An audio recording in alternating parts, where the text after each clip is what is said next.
Bueno, pues estábamos comentando que yo soy biólogo de formación y soy mexicano, ¿vale? Entonces estudié en una universidad en Puebla, que es una ciudad cercana a la capital de México, y ya mi trabajo de grado lo hice con clasificación de hormigas, con taxonomía, en la UNAM, ya en la capital.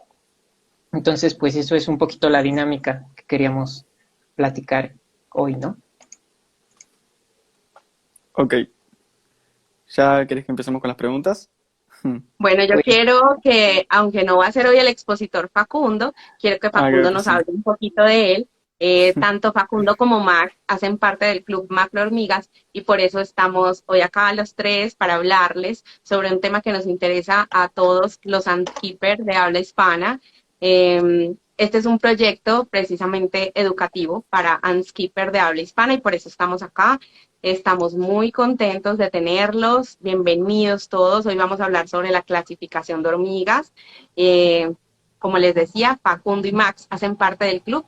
Facundo, cuéntanos un poquito de tu experiencia, de pronto para las personas que no te conocen, con qué acercamiento has tenido tú con la crianza de las hormigas.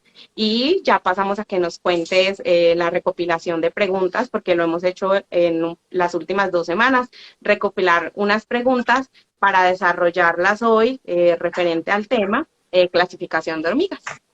Ok, Facundo. bien, para los que no me conozcan, yo soy Facundo, soy de Argentina. Y nada, soy un aficionado igual que casi todos que están en el hobby. Eh, no soy ningún profesional. El único acercamiento que tuve fue hace 5 años, en donde me encantaba la naturaleza y bueno, y hacía pruebas con las hormigas. Hice alguna que otra maldad en su momento de chiquito, pero bueno, terminé desembocándome en esto hace un año y un poquito más. Muchas gracias, Paco, por presentarte y por estar aquí con nosotros. Ahora sí, Ah, cuéntanos las preguntas que recogiste de las personas que nos las enviaron para que las desarrolláramos hoy. Y al final del directo vamos a tener un espacio para responder preguntas de las personas que estén conectadas. Por favor, las van dejando no en los comentarios porque se nos van a perder, sino en el globito que tiene un signo de interrogación que está en la parte inferior derecha de la ventana. ok, ya yendo a las preguntas, eh, me gustaría empezar con una que dice, ¿cuál es el trabajo de los myrmecólogos y qué debo estudiar para hacerlo? esa es buena. Bueno, es buena porque tiene historia, es de las que tocan fibras. Pues en general depende mucho, ¿no? ¿Qué debemos estudiar? Bueno, los que estudian hormigas son entomólogos y la entomología es una rama de la biología. Entonces, en general, si tú quisieras estudiar esto, tendrías que estudiar primero biología. Hasta ahí es como que el primer paso. Después tienes que estudiar alguna de las disciplinas de la biología. Entonces ya tú te puedes especializar en ecología, en evolución, en taxonomía. Por ejemplo, esta última es la que yo más trabajo. Y así respectivamente, y todas esas disciplinas aplicarlas única y exclusivamente a hormigas, a tu modelo en particular. Entonces, básicamente eso es lo que tienes que hacer si quieres estudiar hormigas, si quieres ser birmecólogo, ¿no? Entonces, ¿por qué? Porque vas a ver un montón de procesos que no puedes explicar viéndolos única y exclusivamente desde tu modelo, en este caso las hormigas, sino desde todas estas herramientas que te brindan otros organismos, o saber de ecología, o conocer el medio donde están. Entonces, lo primero es ser biólogo. Y ya luego desarrollas tu proyecto de investigación o te vas especializando en materias particulares, ¿no? Como entomología, que algunas universidades las tienen como optativa, o hay muy pocas universidades que sí lo tienen como eje terminal, por ejemplo, ¿no? Ahora hay otras personas o otras disciplinas que también estudian a las hormigas desde otro enfoque, por ejemplo, los agrónomos. Hay colegas agrónomos que también pueden estudiar a los insectos y uno o dos compañeros son agrónomos, pero hacen cosas directamente relacionadas a hormigas. Entonces, básicamente, irse al camino de biología, ¿no? Bueno, Ok, y acá yo les voy a meter por los laditos cucharaditas de preguntas. Max, ¿en qué se desempeña un biólogo? ¿De qué vive un biólogo? ¿Siempre es en la parte educativa o Bueno, eso ya es una pregunta un poquito más complicada y depende mucho. En general, cuando tú estudias ciencias, como que el primer camino que puedes optar es la docencia, ¿no? Entonces hay profesores que se forman y después su tarea principal es hacer esta formación de nuevos recursos humanos, ¿no? Entonces, principalmente los profesores que tenemos en las universidades y que nos apoyan. Por otro lado está la gente que se dedica a hacer investigación, los investigadores que casi siempre son los que están trabajando en los centros especializados de estas mismas universidades. Ahora hay otro grupo que puede trabajar en cualquier otro tipo de sector que esté relacionado con el sector privado. Los biólogos tienen que ver con todo lo que tenga vida, ¿no? Entonces, por ejemplo, un ejemplo que me gusta usar mucho es un amigo que hace biología de la reproducción.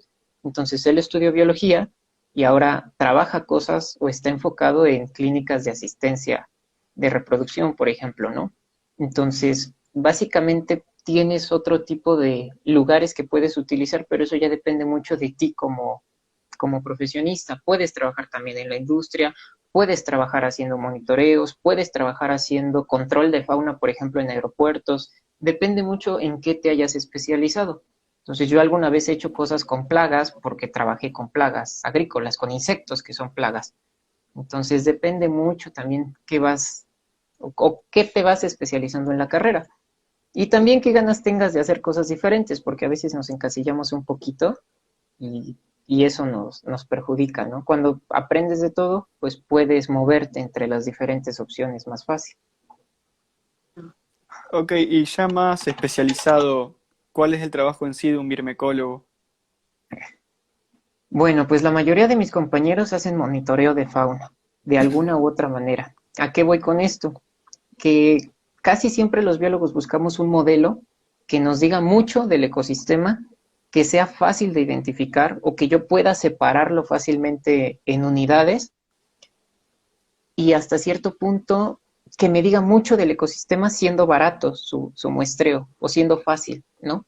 Entonces, en ese aspecto, pues las hormigas están en todos lados. Siempre vas a tener datos con las hormigas, ¿no?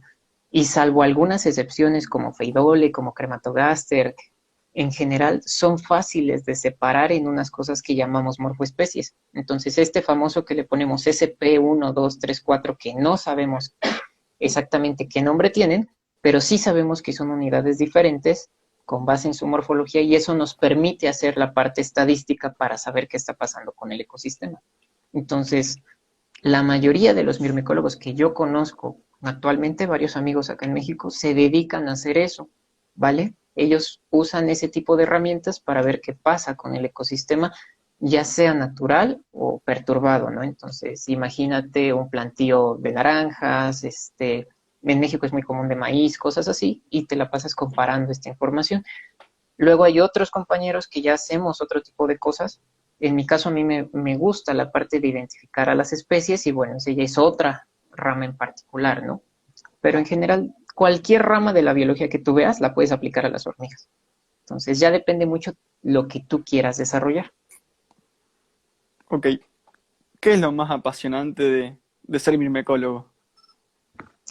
Bueno, esa pregunta vas a obtener una respuesta diferente dependiendo quién sea, pero a mí me gusta que conoces un montón de cosas además, ¿no? Entonces, al menos en mi trabajo en particular salgo mucho por las hormigas, ¿no? Entonces, tienes que localizar esas hormigas nuevas en lugares diferentes, ¿no? Pon tú que a lo mejor inclusive esté en un parque, pero te obliga a salir de tu casa, ¿no?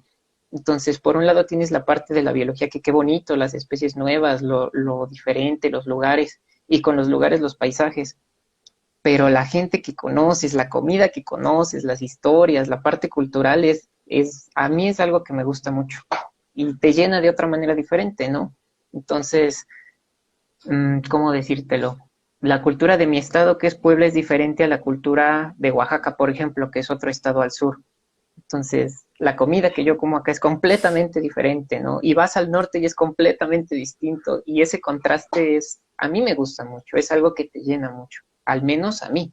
Entonces, si tú le preguntas a otro biólogo, te va a dar una respuesta diferente, pero creo que todos coincidimos en que la biología te da más, además de lo que esperas encontrar únicamente con tus modelos, ¿no? Entonces, es bonito, a mí me gusta mucho.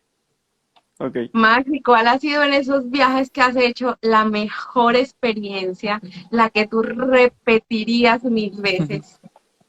Ay, es que me acuerdo más de las experiencias traumantes. Ay, cuéntanos una y una. La mejor y Una la y peor. Ajá, La mejor, yo creo, bueno, es que para mí las mejores son cuando encuentras alguna especie que no conoces, ¿no? claro. Entonces, yo soy muy dado a andar viendo en el piso qué está pasando, ¿no? Y cuando pasa algo corriendo, así como, a ver, espérame. Entonces, ese tipo de situaciones a mí me gustan mucho porque encuentras muchas cosas, ¿no? Entonces ya tienes los grupos en la cabeza y los ves y es así como de este no lo había visto, o este no lo conocía, o este no lo tengo representado en el inventario, ¿no? A mí esa parte me gusta mucho. Y te encuentras cosas que a veces son raras, ¿no?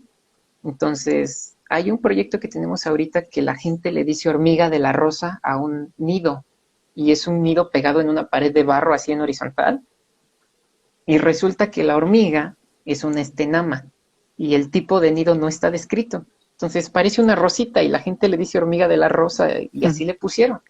Entonces empezamos a ver qué especie era, dónde estaba, su densidad y cositas así, el suelo donde están nidando, y ahorita estoy trabajando con eso. Tenemos ahí guardada esa información y fue bonito, ¿no? Como la gente ubica la rosita La como algo rosa. importante. De hecho, ese Ujú. predio es un área natural privada, entonces el dueño la compró y la quiere cuidar. Y su logotipo tiene a la hormiga, ¿no? Es la primera vez que yo he visto un logotipo en un área natural conservada, en un área natural protegida que sea una hormiga, ¿no? Entonces Ujú, tiene a él súper increíble su rosa, le dicen. Ya de ujú. las malas, me acuerdo una en Zacatecas, nos llevaron a hacer un proyecto, que aquí anda un amigo por ahí viendo también eso y se ha de acordar. Entonces nos dejaron sin querer encerrados en el rancho, y era un rancho de toros de lidia. Entonces sí fue complicado porque tú ves el toro ahí alejadito, y pues sí está muy bonito y todo, ¿no? Pero es un pinche animalote, es enorme. Y cuando ves que tu profesor, que es un señor ya como de 50 años, que está operado de su rodilla, sale corriendo, entonces pues tú también sales como cohete, ¿no? Sí, es así como que de las cosas que te han dado un pavor, ¿no? Sales como, Ah, es así, no se me va. Yo nomás vi al doctor correr y yo atrás del doctor, entonces no me pregunten cómo brincamos la barda, pero pues, la brincamos, pero brincamos. pero Ah, brincamos. ay, Entonces Dios. sí, la libramos, ¿no? Y así un buen de cosas, ¿no? Te pasan cosas quizá por inexperto o por descuidado, que es algo que ya vas aprendiendo con el tiempo, ¿no? Pero sí, sí es divertido. Esa, o una vez que casi pisamos una cascabel, pero pues estaba fría, no la viste, ¿no? Entonces, no se ve, no la escuchas, pues andas ahí metido, ¿no? Entonces, de varias así te vas salvando. Pero es parte del trabajo al final del día. Ok. Quiero recordarle a la gente que tiene la sección de preguntas, si le quieren dejar a Max, que no la dejen en los comentarios, que la dejen en la sección de preguntas. Eh, Ahora vamos con el tema del hobby. ¿Qué opinas? ¿Qué opinan los mirmecólogos en sí del hobby de criar hormigas? Mira, yo te puedo hablar más de los de México, y en México es importante quizás el doctor Miguel Vázquez Bolaños, que es uno de los principales, o la doctora Patricia Rojas Fernández. Esos profesores ya grandes no creían que hubiera gente que le interesaba criar hormigas, ¿no? Entonces recuerdo que en algunos otros grupos también decían algo parecido de los compañeros de Colombia, ¿no? Entonces, es curioso porque para nosotros metidos en los laboratorios no pensarías que hay gente a la que le interesa, hasta que empiezas a ver y ellos experimentaron que empezaron a llegar chicos así a sus laboratorios de, oiga, dígame qué es esto, o oiga, ayúdeme a criarle. Y mucho del material con el que nosotros trabajamos está muerto, ¿no? Nosotros llegamos, ponemos trampas, recoges y todo el trabajo es en laboratorio. Entonces, que de repente te llegue alguien y te diga, mire, está vivo, enséñeme cómo se cuida cuando tú trabajas con la parte muerta, es así como de, a ver, espérame, sé dónde vive, sé cómo vive, pero ni por aquí se me había pasado que a alguien le interesaría criarlo, ¿no? O mantenerlo. Y fue un shock para ellos un poquito complicados. Y además no somos muchos los que trabajamos con hormigas, ¿no? Entonces también no hay mucha gente que te pueda responder algunas cosas y recurre más gente a ellos. Y fue como que particular para ellos darse cuenta que había un grupo que le interesaba, ¿no? De hecho, algunos de ellos todavía no saben muy bien cómo poder apoyarlos porque es diferente. Tú estás acostumbrado a hacer las cosas en tu laboratorio y luego te pregunta alguien que no está formado en eso y esa parte de hacer difusión de la ciencia a casi nadie se nos da, ¿no? Es prácticamente otra especialidad de la biología. Entonces, te rompe tu burbuja o ¿cómo decírtelo? Lo que estás acostumbrado, ¿no? De tu laboratorio y te muestra que hay otras cosas fuera, sí es difícil sacarte de eso, ¿no? Sí te complica un poco de cómo le explico. Y al menos mis compañeros sé que muchos por su trabajo no tienen tanto tiempo libre como para estarlos apoyando, pero sí ha sido como que interesante verlos, ¿no? Me acuerdo mucho que en México hay una reunión que se llama Reunión Formicide. La última vez fue en Jalapa, en Veracruz, en el estado de Veracruz. Y llegó un chico con un tubo de ensayo y unas crías. Y me dio mucha risa porque los profes, ¿para qué las tienes, no? O qué estás haciendo, ¿no? Sí fue curioso verlos, ¿no? Y ahí estaban viendo cuáles eran y todo, ¿no? Fue divertido, la verdad fue una situación un poco chusca. Max, Yo creo que hace falta.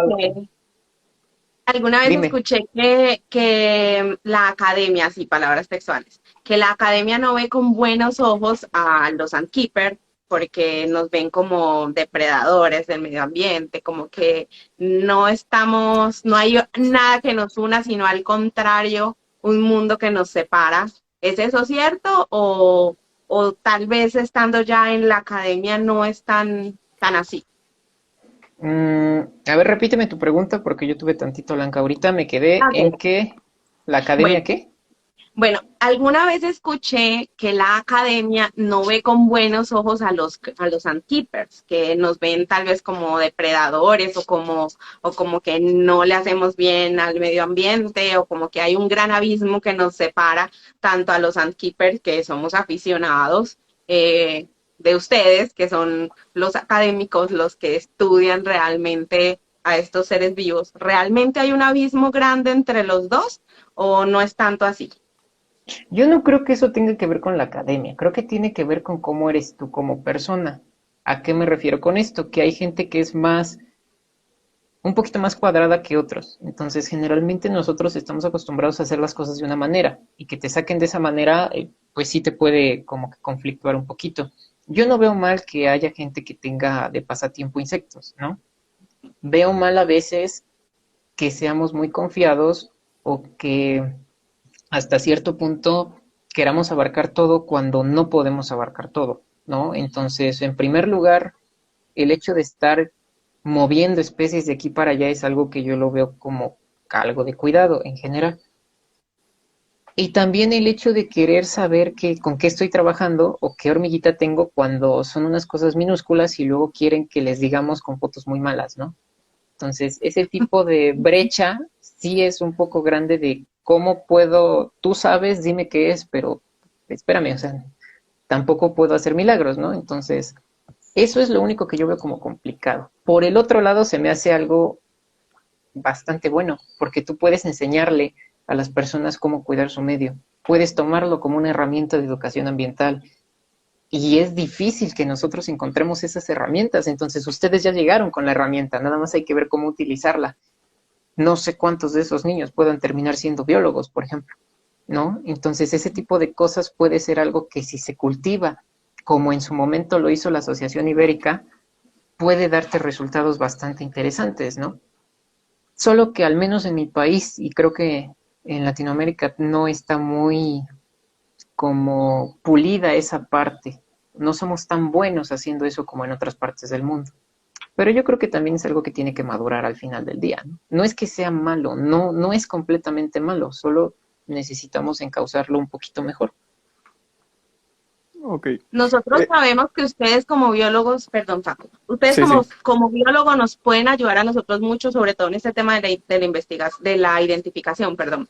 Pero nosotros como criadores, como cuidadores de hormigas, como tenedores de hormigas, podemos aportarles en algo a ustedes en sus estudios, en de pronto llevarles especies o de pronto, o sea, podemos ayudar a la academia nosotros desde acá, siendo aficionados, poco sabemos del tema?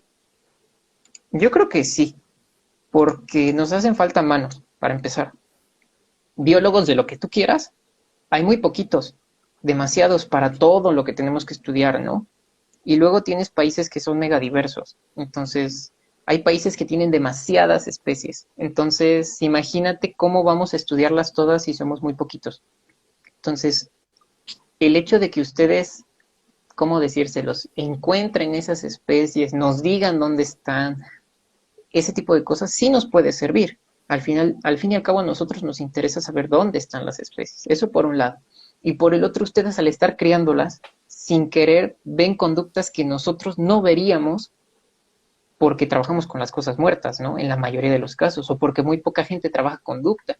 Entonces, de manera indirecta, ustedes se van a ir topando con cosas que nos pueden ser útiles. ¿En qué medida? Bueno, ya dependerá de qué caso en particular se hable, pero sí creo que a veces se topan con cosas muy curiosas que a veces yo las leo en el grupo y es así de como, a ver, espérame, regrésate tantito y pásame otra vez la foto.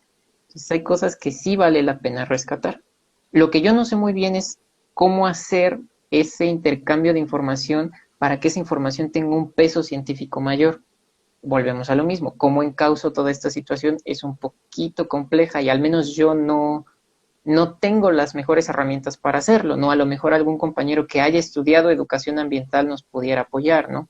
Pero pues también somos muchas cabezas, es un poquito difícil ordenar a tanta gente, pero sí creo que tiene un potencial útil. Ok, ahora vos decís que la mayoría de mirmecólogos trabajan con animales muertos. Te quería preguntar si los mirmecólogos crían o están interesados en criar algo de eso. Sí, sí hay gente que se dedica a hacer conducta. Entonces hay gente que tiene sus nidos y que mide la conducta de los organismos. Entonces, ahorita, por ejemplo, son neurobiólogos.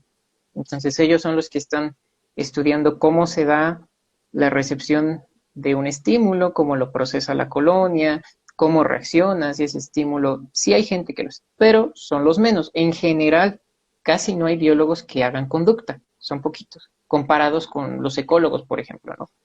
O los que hacen ecología pura.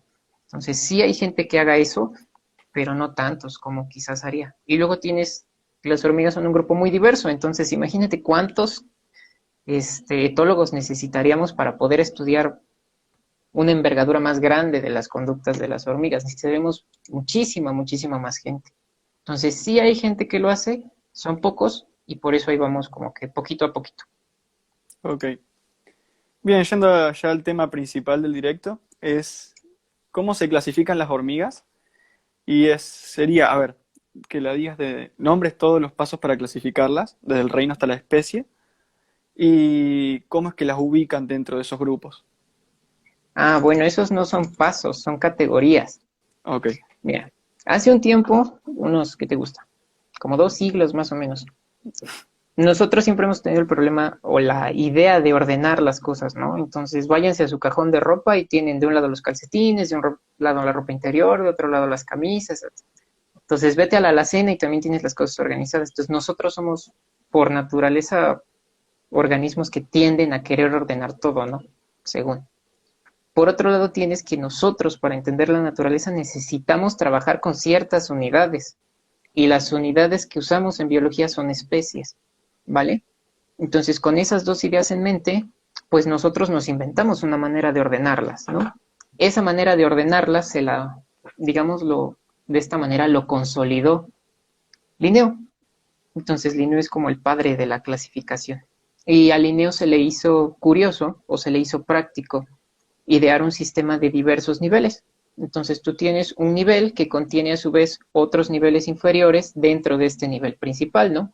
Entonces es como si yo pusiera cajitas pequeñas en unas cajas más grandes, en otras cajas más grandes y así sucesivamente hablando. Estas cajas, bueno, son lo que consideramos categorías taxonómicas, ¿no? Entonces tenemos reino, clase, orden, familia, género y especie, ¿no? Entonces las generales. Dominio, reino, filum, clase, orden, familia, género y especie. Son las principales que usamos actualmente.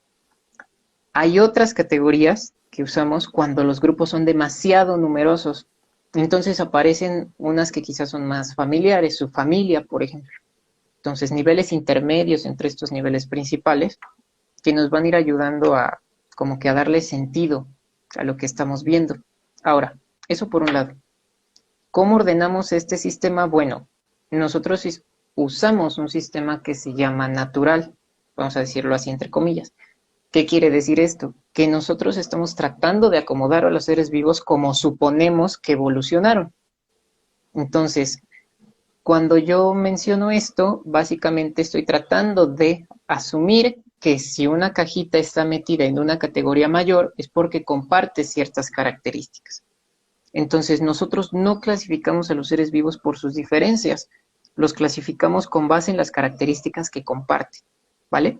Entonces, eso es lo que nos va a ir ayudando para ir bajando en los peldaños de una cosa muy general a una cosa bastante particular que ya es el nivel de especie. Entonces, básicamente es con lo que trabajamos. En el caso de las hormigas, nosotros usamos, bueno, particularmente las hormigas, todas las hormigas pertenecen a una familia que se llama Formicidae.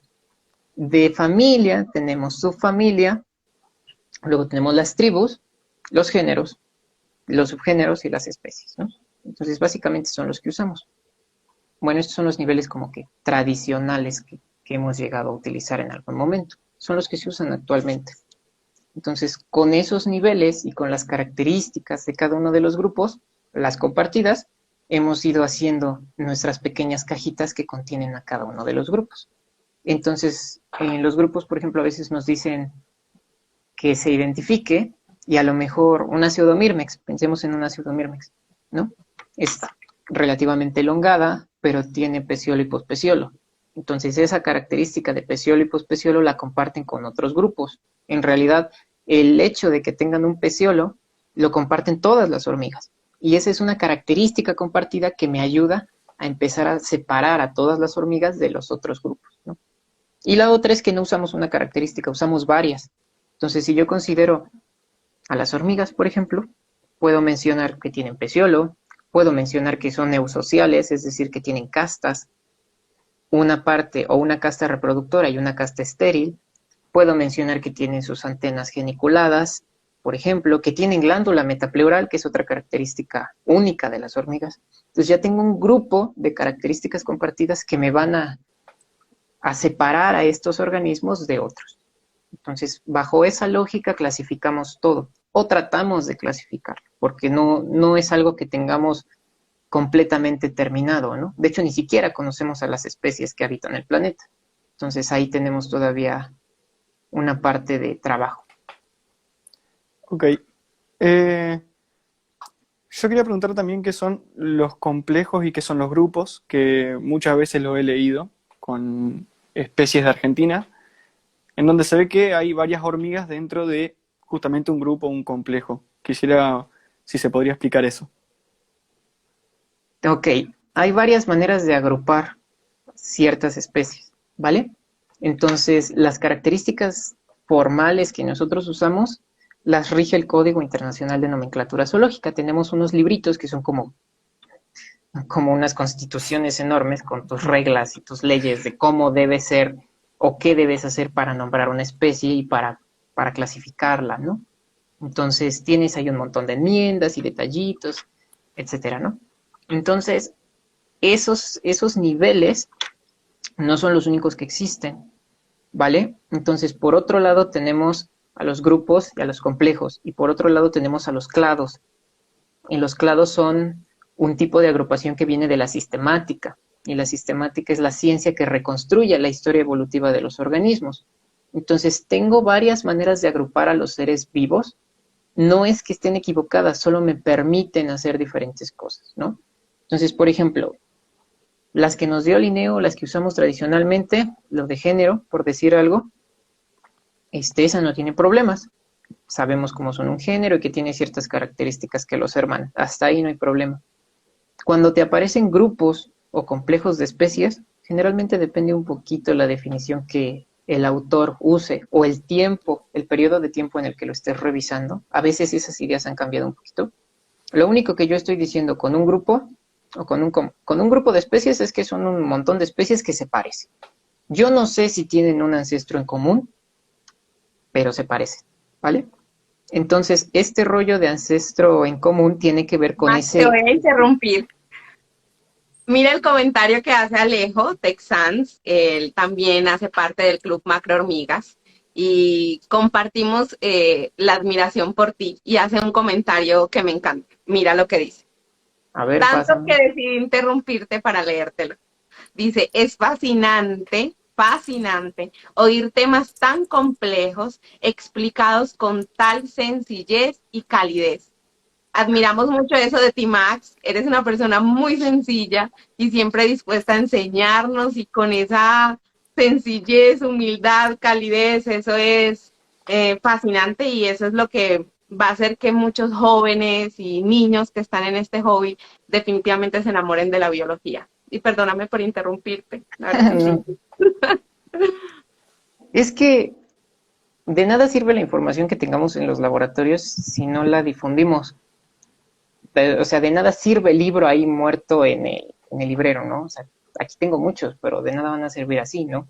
Por un lado. Y por el otro, hay 1000 personas que saben un buen de cosas, ¿no? O la gente que desarrolla todas estas ideas, saben un montón más que nosotros, ¿no? O sea, que seas biólogo no te hace el que sabe todo, ¿no? Pero sí a lo mejor tienes un poquito más de manera de explicar cosas que ya estudiaste. Y eso no pasa solo con la biología, ¿no? Yo le puedo pedir a alguien de literatura que me explique y a lo mejor lo puede hacer, ¿no? Ya que tanta facilidad tengamos, bueno, ya eso es algo que no tiene que ver con tu área, tiene que ver contigo como persona. Pero hay un montón de cosas que no vale la pena que se queden encerrados. Eso es algo que nos falla a los biólogos en general, que todo lo queremos tener en nuestros laboratorios y eso tiene que salir de alguna manera, ¿no? Y si, por ejemplo, esta es una forma de hacerlo, pues qué padre, ¿no? O sea, puede ser una herramienta para hacer difusión también. Además que a mí me gusta mucho, eso ya es particular de mí, me gusta mucho la parte de difusión. Se me hace interesante. Entonces ya, ya, esto de características compartidas, ¿no? Entonces, don Linneo quiere que clasifiquemos en un sistema natural, es decir, que demuestre la evolución. Entonces, si yo tengo características que comparten 2 o 3 o 4 grupos, puedo suponer que están emparentados de alguna manera, o en biología evolutiva que tienen un ancestro en común. A alguna escala por ahí debe de haber. Entonces, básicamente así nosotros vamos ordenando, ¿no? Y por ejemplo, estos grupos de especies, yo no sé si tienen relación o no, ¿sale? O sea, yo sé que se parecen y hasta ahí. Piensa, por ejemplo, en las aletas de un delfín y las aletas de un pescado. ¿Sale? Son estructuras que te sirven para lo mismo, pero al menos ahorita yo ya sé que no tienen nada que ver, no tienen un origen en común, ¿vale? Pero hasta cierto punto, con muchos grupos, no lo sabemos. Entonces yo solo sé que se parecen y se acabó, ¿no? Entonces, en ese sentido, es que yo voy a ir agrupando ciertas especies. Y estas que yo no sé si tienen o no una característica de ancestría-descendencia son las que yo meto como grupos. Se parecen y se acabó, ¿vale? Los complejos de especies son un poquito más elaborados porque son especies o grupos de especies que yo no sé si de verdad son cosas diferentes o no. Entonces ahí hablamos de que tienen características sobrelapadas. Por ejemplo, que una hormiga sea blanca y otra hormiga sea negra, ¿no? Son las dos características que te definen a las dos especies. Ajá, y tú llegas y te encuentras una gris. ¿Para qué lado la mandas? ¿Derecha o izquierda? Entonces hay algunas especies que tienes ese problema, ¿no? Entonces tú en el microscopio te quedas y dices, para acá o para acá, o cómo le hago de tin, marín, o qué. O sea, no puedo, ¿no? Necesito tener algo que me permita. Ahí entran otras herramientas, como por ejemplo ADN u otro tipo de estudios que me ayuden a ver qué está pasando. Pero cuando tú lo tienes en la mano, pues sí te quedas así ¿qué hago, no? Y generalmente esos patrones yo los meto en complejos de especies, ¿no? Y la última son los clados. Y estos clados son los que ya pasaron por un análisis evolutivo, en este caso un análisis cladístico, para obtener estos árboles evolutivos que yo tengo como ramificaciones.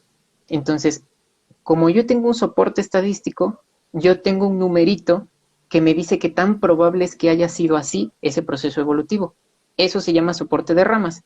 Y hay grupos que no se ajustan a un género o a una especie o a un a una subfamilia o lo que ustedes quieran, a una tribu, por ejemplo, pero yo sé que así ocurrió ese fenómeno. Entonces, se queda como un clado. No es que sean grupos equivocados o no válidos, solo son diferentes propuestas de clasificar a los seres vivos y cada una tiene una manera en particular de hacerse.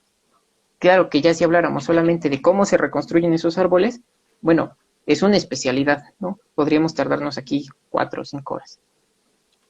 Entonces, pero por Ok. ejemplo, los clados sí ya tienen una prueba estadística que los respalda. Los grupos son estas especies que se parecen y los complejos son las que se sobrelapan o yo no sé dónde empieza una y dónde empieza la otra. Ok. A la hora de identificar una hormiga, ¿se tiene en cuenta solamente la morfología de la hormiga o hay algo más? Uy, ese es bueno. Tradicionalmente usamos morfología, porque la morfología es lo que tienes más a la mano, lo que ves inmediatamente. O sea, yo para estudiar morfología lo único que necesito es disecar a la hormiga y tenerla en el alfiler y se acabó, ¿no? No necesito hacer otra cosa más que verla al microscopio. La mayoría de los sistemas de clasificación funcionan bastante bien únicamente con morfología y también hay una correlación muy fuerte entre la genética y la morfología. Entonces, casi siempre te van a cuadrar. Entonces, tú puedes definir grupos por genética y darles una característica morfológica que te ayuda a separarlos. Entonces, casi siempre usamos morfología. Entonces, pero hay otras herramientas. Puedes tener genética, puedes tener morfometría, puedes tener varias cosas que te ayudan a separar especies, ¿no? Entonces, depende mucho del grupo del que hables, pero no es la única. Quizás es la que tiene más tradición y es más práctica, pero no es la única. Ok. Eh, ¿Se pueden identificar hormigas a simple vista, que es algo que en el hobby normalmente se hace mucho? Que mandan una foto justamente y dicen, ah, esa es tal. Y ya, y ahí queda. Bueno, eso Perdón, depende. perdón, recordémosle, ay, esto se me está moviendo mucho. Recordémosle a las personas que están presentes que si tienen dudas, porfa no las dejen en los comentarios porque se nos esconden, se van. Al final vamos a tener una sección solamente para responder sus dudas. Por favor, déjenlas en la casilla que hay en la parte inferior derecha que tiene un signo de interrogación y al final vamos a estar respondiendo algunas de las preguntas que nos dejen ahí, las que más podamos. Bueno, entonces después de los avisos parroquiales, lo de identificar a ojo, uy, se puede cuando tienes experiencia en ciertas especies y, por ejemplo, en las faunas de un lugar en particular, ¿no? Por ejemplo, yo en mi ciudad, en un área urbana, yo ya sé que la única especie de feidole grande es Obtuso spinosa, porque yo ya busqué en ese lugar a las que hay, ¿no? Y porque es trimórfica y etcétera, varias características. Pero eso te requiere muchísima experiencia y de todas maneras no es correcto.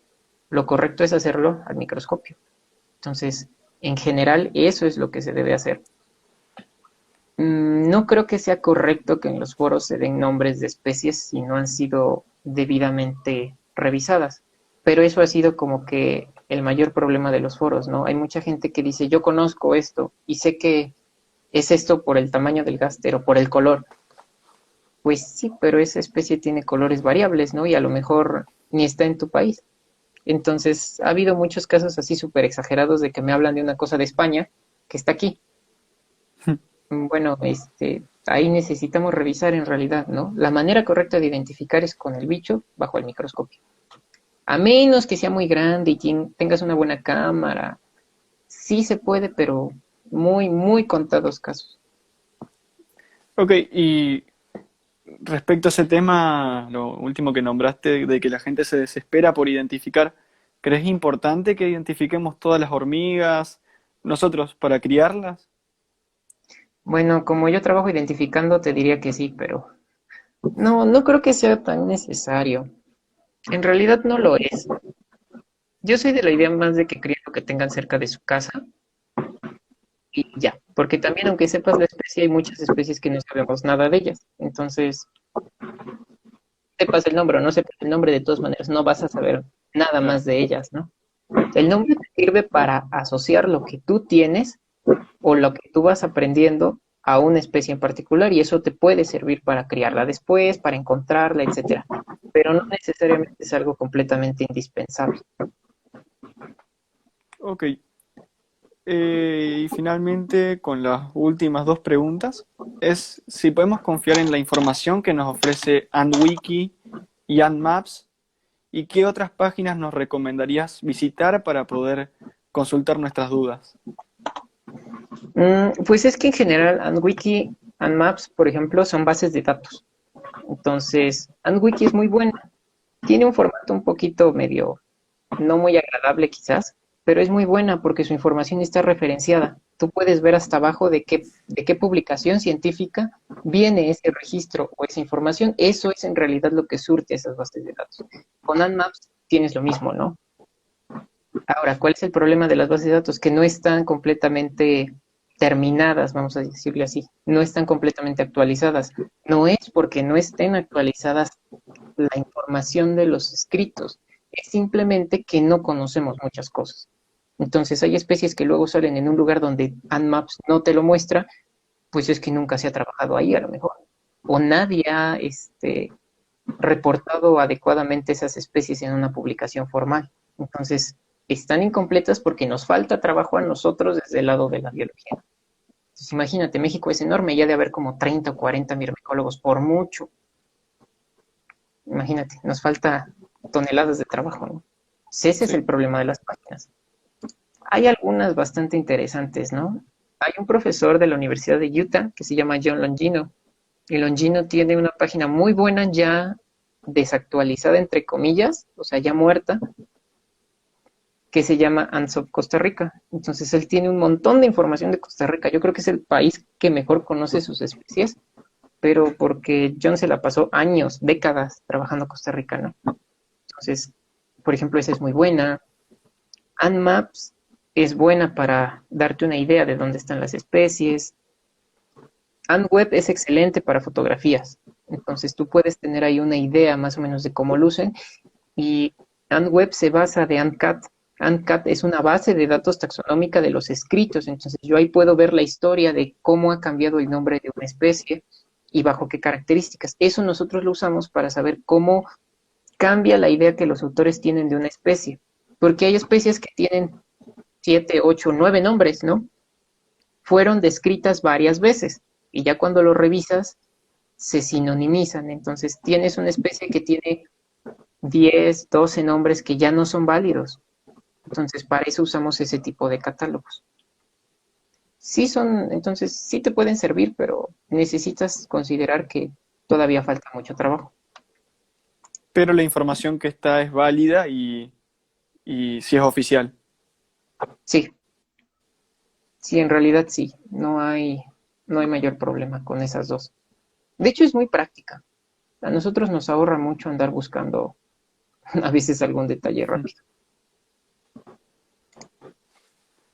Ok, Max, Luna. y cuéntanos, perdón, un poquito acerca de la fotografía que nos compartiste en el club en estos días, de una especie que tú capturaste, que la estaban estudiando, creo que en Estados Unidos. Cuéntanos un poquito esa Ah, no, no, experiencia. no. Ya, es que, ay, por ahí de 2014, John Longino vino acá a México, a la Universidad de Guadalajara, y nos dio un curso sobre identificación de Feidole. Entonces, tiene como, sí, como 5 años, más o menos, algo así. En ese curso, los asistentes le regalamos muestras de las hormigas o de las especies que teníamos que a lo mejor él usa para su colección, ¿no? Que al final son registros que se suben a web. Y a mí me dio ternura ver ese ejemplar, porque ese ejemplar fue de las primeras cosas que yo colecté de Feidole. Se la di, se fue a Utah, está en Utah y terminó en Antweb. Entonces la Wow. fotito es un recuerdo bonito para mí. Me dio mucha risa verlo. Entonces yo terminé trabajando con Feidole por ese curso que nos dio él. Entonces fue interesante y fue bonito el recuerdo ver una Feidole, que de hecho es una especie mexicana, endémica mexicana. Ahí andaba, una Feidole granulata. Casi se me Qué olvidó bonito. preguntarte si es que los mirmecólogos tienen especialidades dentro de justamente la mirmecología, como por ejemplo vos ahora estás hablando de feidoles ¿Estudian géneros específicos algunos mirmecólogos, como que se especializan? En general, los biólogos que trabajan con grupos muy amplios, cuando tú vas a hacer taxonomía, te conviene escoger un grupito en particular. No puedes estudiar todo, no te da la vida. Entonces estudias un pedacito. Cuando te estás formando, eliges un grupo en particular. Entonces yo particularmente me agradaron Feidole y las empecé a trabajar. Pero es por practicidad. O sea, tomas un pedacito primero para entender ese pedacito y luego continúas con el resto. Entonces, básicamente eso es lo que se hace. Ok. Ya ahora sí, ya terminé con las preguntas recopiladas de acá. Ok, perfecto. Bueno, qué rico que ya tenemos varias preguntas aquí abajo. Queremos invitarlos a que sigan apoyando el proyecto Macrohormigas, a las personas que en este momento nos están viendo, a las que nos van a ver en diferido. Macrohormigas es un proyecto educativo que busca generar espacios, propiciar espacios como estos, donde se difunde conocimientos, como este caso, o experiencias, de pronto, como hemos visto en otros directos, donde creadores nos cuentan sus experiencias creando ciertas especies. Mm, es maravilloso ver cómo podemos compartir, cómo podemos unir, incluso personas que estamos geográficamente tan distantes. Max está en México, Facundo está en Argentina, yo estoy en Colombia, y unimos experiencias, conocimientos, nos gusta también difundir el tema de buenas prácticas, lo que les decía Max ahorita, idealmente criar especies que están cerca de ti, no desplazar especies de un país a otro, por ejemplo. Bueno, todo ese tipo de prácticas, de buenas prácticas, es lo que busca Macrohormigas difundir. Y bueno, vamos a pasar a las preguntas que nos han dejado. Por acá tenemos Termistorio. Eh, Termistorio hace una pregunta muy imprudente. Dices que si es bueno el sueldo de un biólogo. ¿Ah? Depende, depende. Fíjate que yo no había tenido problemas de sueldo hasta que llegó la pandemia, entonces ahí nos cortaron muchos recursos a mucha gente. Entonces, bueno, yo creo que eso no tiene que ver con que seas biólogo, tiene que ver en general, porque con todos los trabajos hay conflicto. Entonces, al menos yo lo que aprendí es que una cosa es tu carrera y que seas bueno en tu carrera y otra cosa es cómo seas tratando a las personas y buscando ciertas oportunidades y eso ya es completamente diferente, ¿no? Eso no te lo enseña la carrera. Entonces, tengo amigos que son excelentes y son muy malos tratando a la gente y no tienen un buen trabajo. Y tengo amigos que son no tan brillantes quizás, pero son muy buenos, con otro tipo de habilidades y tienen buenos trabajos. Entonces yo creo que eso te da para discutir un montón de cosas, ¿no? Entonces, pero en general las ciencias ambientales no crean que son las mejor pagadas. Es muy raro a quien le interesa de verdad cuidar el medio ambiente, ¿no? Entonces es pesado. A veces te topas con cosas que no te van a gustar.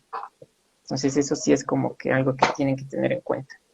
Llevas todo un año trabajando en un cerrito, ¿no? Y conociendo las hormigas de ese cerrito y llegas al último muestreo y ya no hay cerrito. Entonces sí son experiencias un poquito feas. Pero es parte de, no creo que haya un trabajo que tenga todo precioso y perfecto, ¿no? Entonces, ya dependen muchas cosas. Nos pregunta Ann Keeping, dice, ¿crees que sea posible crear algún algoritmo general para identificar el género de las hormigas? Sí hay herramientas, hay gente que usa programas o que está desarrollando ese tipo de herramientas, entonces usan redes que aprenden y tú le enseñas al programa cómo luce cada grupo. ¿Cómo funcionan? Ahí sí no me preguntes porque yo no soy muy bueno con ese tipo de herramientas, sé que existen y sé que hasta cierto punto son probables o podrían ser posibles en un tiempo, pero hasta ahí podría responder la pregunta. Nos dice también Ann Keeping que si has pensado en impartir un curso básico de taxonomía dirigido a Keepers. Ahorita en los comentarios alguien decía, yo pagaría de 1000 amores un curso con Max. ¿Lo De has hecho, pensado sí, en algún momento? Pues de hecho se supone que iba a sacar esta semana una propuesta de cartel a ver cuántos junto y a ver qué tal nos iba, ¿no? Porque también yo no puedo decirles que están equivocados y yo tampoco me siento a enseñarles. Entonces, si a veces no les puedo enseñar porque ando en mi mundo y ando de aquí para allá, entonces sí lo pensé como una idea interesante a ver qué sale. Entonces sí, sí lo voy a hacer. De hecho, yo creo que esta semana saco ya las cosas, porque ya lo tengo en mente, ya tengo un temario chiquito, tengo más o menos una idea de cómo estructurarlo, ¿no? Entonces también ya me puse a hacer fotos para eso, para que se vea así, decente, para que sí me pueda explicar. Uy, qué chévere. Genial. Bueno, ay, se bloquearon las preguntas.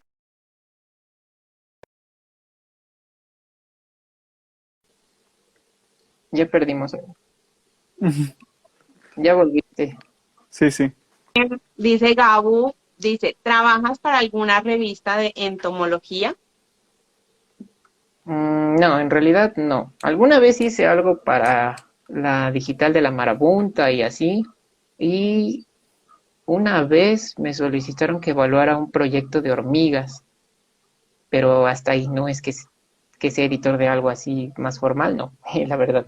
Pero sí, al menos un escrito me ha tocado evaluar ya de manera formal en una revista.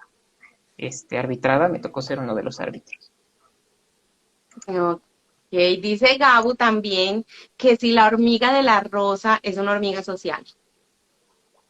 Sí, bueno, todas las hormigas son sociales hasta cierto punto, ¿no? En realidad esa es su característica, ser eusociales. Y sí es una estenama, entonces está bien bonita. De hecho fue un caso bastante particular porque la describieron en 2013 y no se conoce ni qué come, ni dónde anida, se cree que es arbórea y hasta donde recuerdo creo que solo se conoce por 8 especímenes en 7 localidades y una es de Honduras, todas caen en México.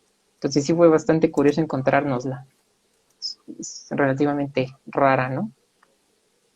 Bueno, Gabu es bióloga, ella también es del club y es argentina. Y ella quiere saber cuántos años estudias en México para ser biólogo. De 4 a 5. Depende el plan de estudios de la universidad en la que te inscribas. En mi caso fueron 5.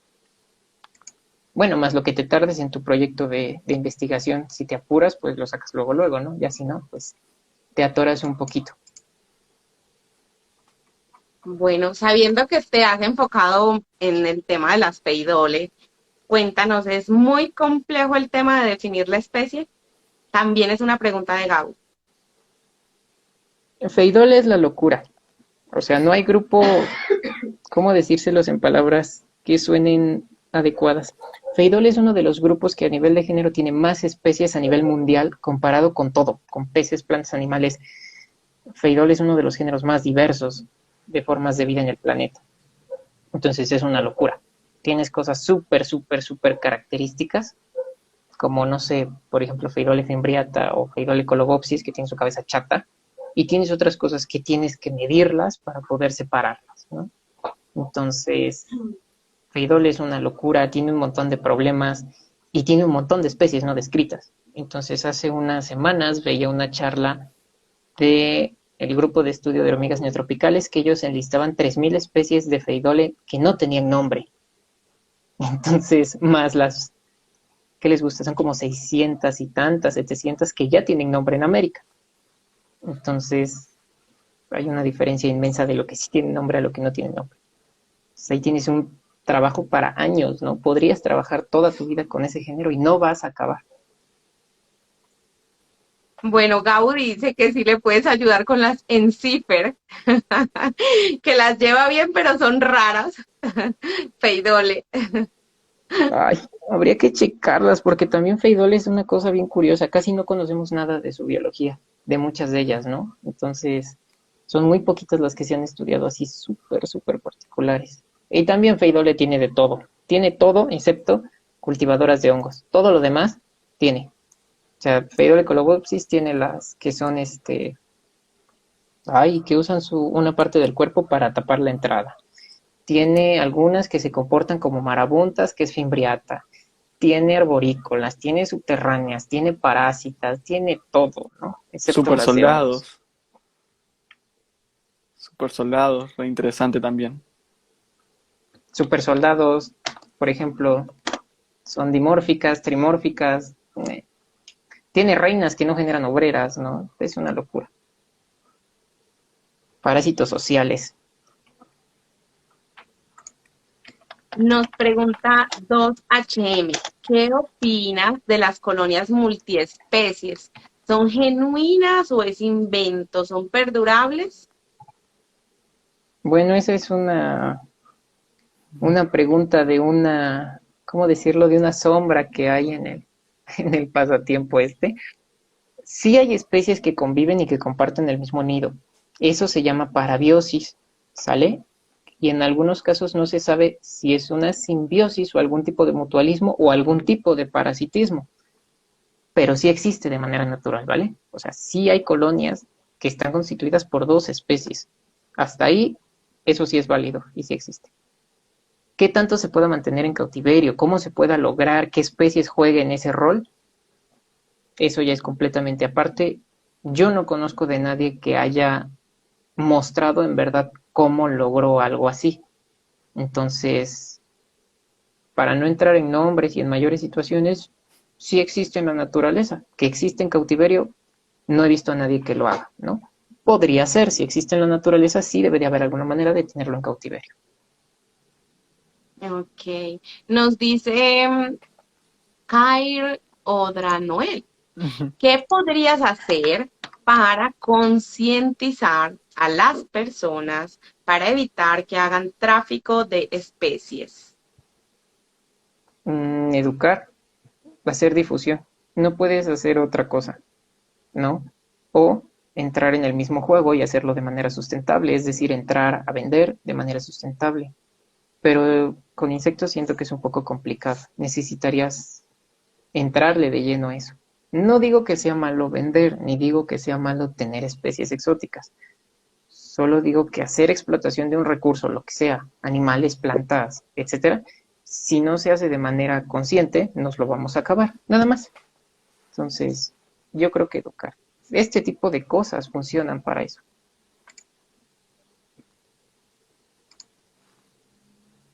Nos preguntan, ¿cómo hacen para identificar especies de Solenopsis iguales? Por ejemplo. 2 litros de lágrimas después y unas 2 o 3 horas en el microscopio. Trabajas con aumentos muy grandes para poder trabajar con Solenopsis. Por ejemplo, estas hormigas ladronas, las pequeñitas, chiquititas, las trabajas a 90 o 10 aumentos, 90x o 100x, que ya es un aumento muy considerable para un microscopio estereoscópico. Cuando ves un animal a ese tamaño, a esos aumentos, entonces sí le ves las diferencias. Cosas que a ojo dirías son idénticas, al microscopio ya empiezas a encontrar patrones. Y en las hormigas, en Solenopsis, en la mayoría de las hormigas en general tú usas patrones de escultura y patrones de pilosidad. Escultura es si tienen la cutícula lisa, rugosa, reticulada, etcétera, y en dónde tienes esos parches, si toda es lisa, si toda es rugosa, si tiene un parche. Y la otra es la pelosidad. Entonces, si tiene pelitos, muchos pelitos, ¿de qué tipo esos pelitos? Esas son como que las dos características más comunes para diferenciar especies o ya para jugar a nivel de especie, ¿no? Obviamente hay muchas más, pero históricamente como que esas son las más tradicionales. Okay. Daniela nos pregunta, ¿cuán importantes son las variables genéticas para diferenciar especies de hormigas? Depende del modelo. Miren, hay una idea de que, o algunos biólogos tienen la idea de que genes y morfología están peleados, o que hay taxonomía morfológica y taxonomía genética, que en realidad, a mi juicio y al de otras personas, no existe tal diferencia. Tú usas características para diferenciar especies y se acabó. De qué tipo sean, pueden ser morfológicas, pueden ser genéticas, pueden ser de conducta, pueden ser ecológicas, lo que tú quieras, lo puedes utilizar. Lo que tiene la genética es que te ayuda a resolver problemas que no puedes resolver con morfología. Entonces, eso se llaman especies crípticas. Cuando tú tienes que medir para diferenciar especies o meter ADN, ahí ya tienes un problema de especies muy parecidas. Y para eso te ayuda el ADN, ¿no? En algunos grupos, por ejemplo, Feidolia, algunas Crematogaster, cosas así, va a ser la herramienta que te va a resolver el problema, porque la morfología no te va a servir.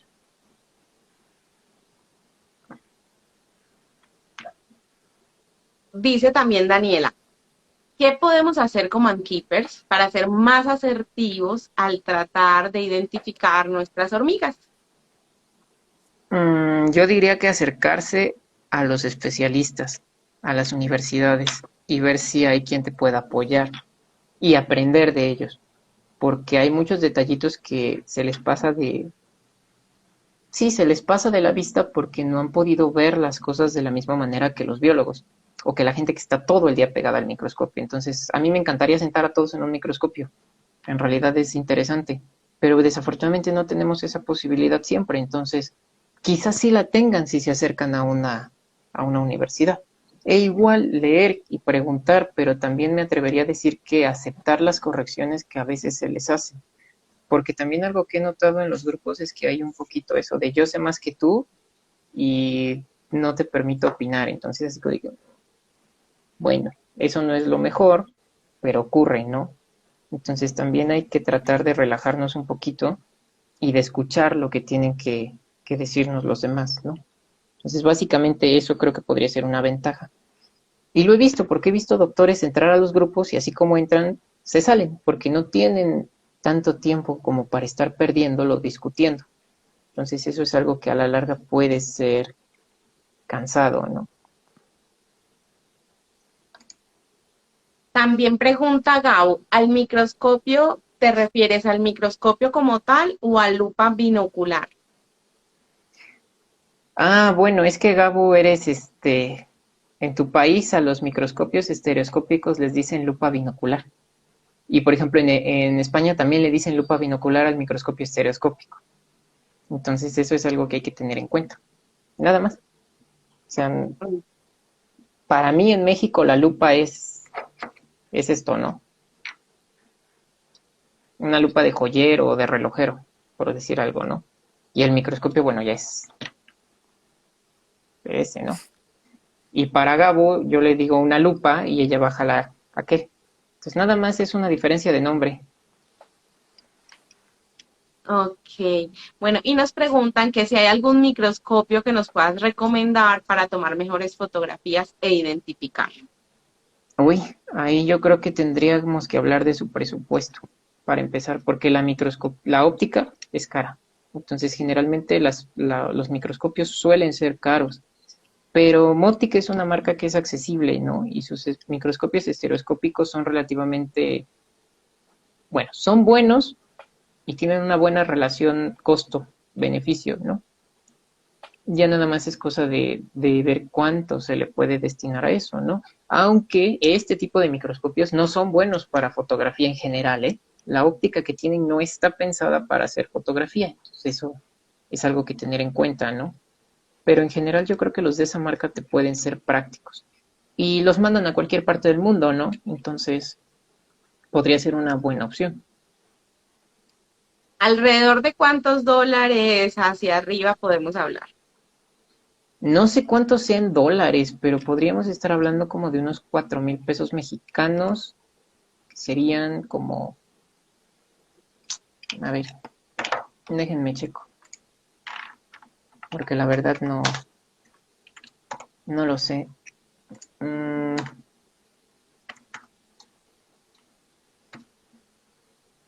quizás como unos 300, 400 dólares, más o menos. 300 a 400, ok. Y nos pregunta Lalita Lucero, ¿qué opinión tienes como científico de la plataforma ResearchGate? Es como un Facebook para científicos, básicamente. O sea, es la misma idea, por decirlo así. Es práctica, ¿no? Porque te ayuda a saber qué trabajo ya subió tu compañero, ¿no? O la persona que hace algo que a ti te interesa. pero en realidad al final ResearchGate te redirecciona a las revistas de donde están saliendo esos textos. Entonces, es práctico. A mí me gusta, en realidad de vez en cuando me doy una vuelta. Tiene cosas interesantes, ¿no? A lo mejor a mí me interesa el trabajo de mi director de tesis, por decir, ¿no? Entonces yo lo agrego y yo ya sé que cada determinado tiempo él se actualiza y yo ya no tengo que andar buscando qué hizo, ¿no? Solo voy a su perfil y espío qué ha hecho, ¿no? Entonces es otra herramienta para fácil. Y es práctica, diría que vale la pena revisarla. Ok, bueno, yo creo que ya hemos terminado porque hay otras preguntas, pero son más bien como repetitivas de las que ya les hemos dado respuesta. Me gustaría, Max, que nos cuentes un poquito sobre qué piensas hacer a futuro, aparte del curso que ya nos acabas de mencionar. ¿Qué piensas hacer de pronto entre la comunidad de Ankeepers? ¿Qué otros planes tienes aparte de hacer de hacer este curso? Cuéntanos, porque en la comunidad de Ankeepers eres una persona súper conocida. Todos te conocemos y siempre estamos esperando que nos escribes, qué pones, qué podemos esperar de Max en los próximos meses. Pues yo creo que lo que me va a tener un poquito ocupado es el curso. Entonces hay que tomar varias fotos para eso y ordenarlo. Entonces yo creo que con eso denme chance, ¿no? Con eso tengo para complicarme la existencia con los grupos. Entonces no sé cuánta gente podría llegar a estar interesada porque yo estaba pensando en al menos unos 20 para poder como que atenderlos a todos con calma, ¿no? O con la debida atención particular. No sé, para empezar tendría que ver eso. Entonces, ese tipo de cosas son cosas que no había hecho yo antes. Entonces, con eso tengo para entretenerme un ratito. Y con un amigo mexicano diseñamos un nido. Entonces, estamos haciendo pruebas con un nido que él quiere vender. Entonces, la verdad, tengo curiosidad de ver que salga eso también. Entonces, supongo Ay, que qué bien. ya después, es como una modificación del clásico sándwich, pero quitándole algunos problemitas que tenía de que se te derrumbe y cosas así, ¿no? Ajá. Entonces tengo curiosidad de ver eso, pero desafortunadamente tanto él está ocupado como yo que llevamos como 3 meses con eso y no lo hemos podido terminar. Yo creo que tendría que salir pronto también. Ok, muchas gracias, gracias Facundo, gracias Max, gracias por apoyar este proyecto. Macrohormiga seguirá trabajando para difundir experiencias, difundir conocimientos y nos encanta haber contado contigo y esperamos contar contigo muchas veces más. Miren, antes de que se termine esto, así trabajamos nosotros, con un montón montados en sus respectivos alfileritos, ¿no? Entonces, en esto nos pasamos el tiempo. Como Muchas, muchas, muchas gracias. Gracias por estar siempre disponible, por, como te decía ahorita Alejandro, por esa sencillez, esa humildad, esa disponibilidad, ese cariño con el que nos enseñas, esa paciencia. Muchas gracias, muchas gracias. Un abrazo grandote. Paco, muchas gracias. Me encantó tenerlos por acá. Un abrazo inmenso.